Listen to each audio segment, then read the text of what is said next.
नमस्कार सर्वांना, मी काजल आणि माझ्या गोड फॅमिलीमध्ये तुमचं स्वागत आहे। तर मी आज बनवणार आहे मुळ्याची शेंग।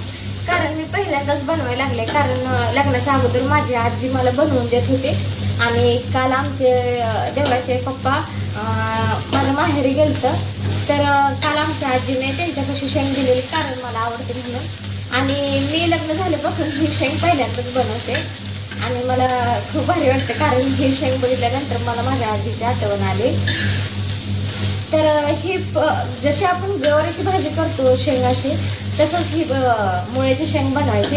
तर त्यासाठी मी इथे टोमॅटो, कांदा आणि कोथिंबीर घेतलेली आहे आणि ही लालसर अशी भाजून घ्यायची, कारण ही पहिल्यांदा भाजूनच शेंग घ्यायची, कारण नंतर असं चवीला लागते। खूप असं भारी वाटतं, कारण आपल्या माहेरच्याने काहीतरी आपल्यासाठी म्हणजे असं काहीतरी असं वस्तू दिल्या किंवा काही, पण खूप भारी वाटतं। आणि मला कारण आमच्या आजीला माझी खूप अशी माया पण येते। आणि खरं तर आमच्या 3 भावंडामध्ये माझ्यावर आमच्या आजीचा खूप जीव आहे।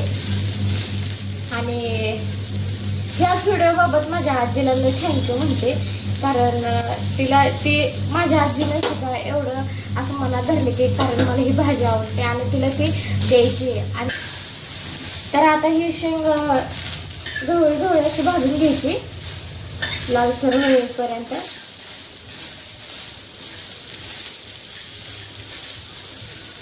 आता इथे मी शेंग भाजून घेतलेली आहे आणि आता कांदा आणि टोमॅटो भाजून घेणार आहे।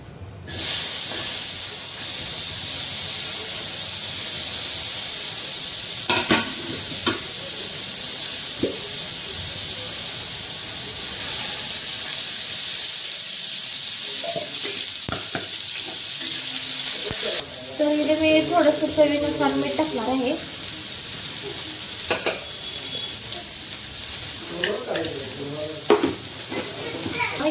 आणि थोडीशी हळद टाकणार आहे।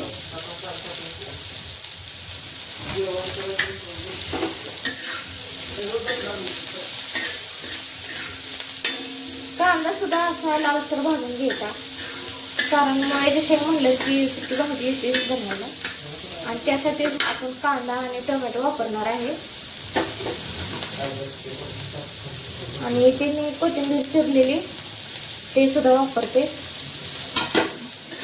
तो कांदा खूप छान असा लालसर भाजलेला आहे आणि त्यामध्ये आता मी मुळ्याची शेंग भाजलेली आहे ती आता त्यामध्ये टाकणार आहे आणि ते सर्व असं मिक्स करून घेणार।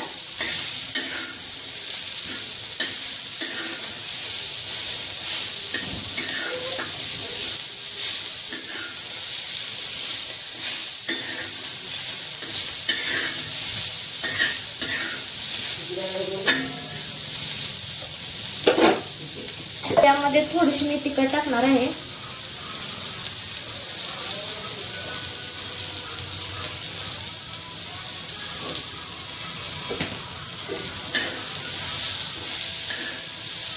बघू शकता किती छान असा मसाला सुद्धा भाजलेला आहे आणि शेंग सुद्धा।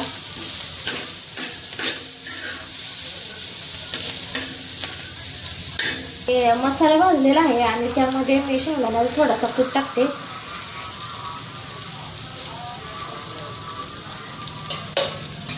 हे सगळं असं मिक्स करून घेते मी। यामध्ये पाणी देणे काही वापरत नाही, फक्त हे अशी सुकी तेलामध्येच बनवायचे आहे।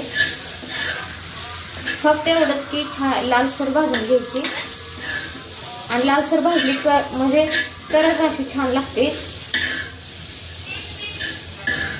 इथे बघू शकताय मुळ्याची शेंग किती छान अशी मी बनवलेली आहे आणि ते मी पालकची भाजी बनवलेली आहे।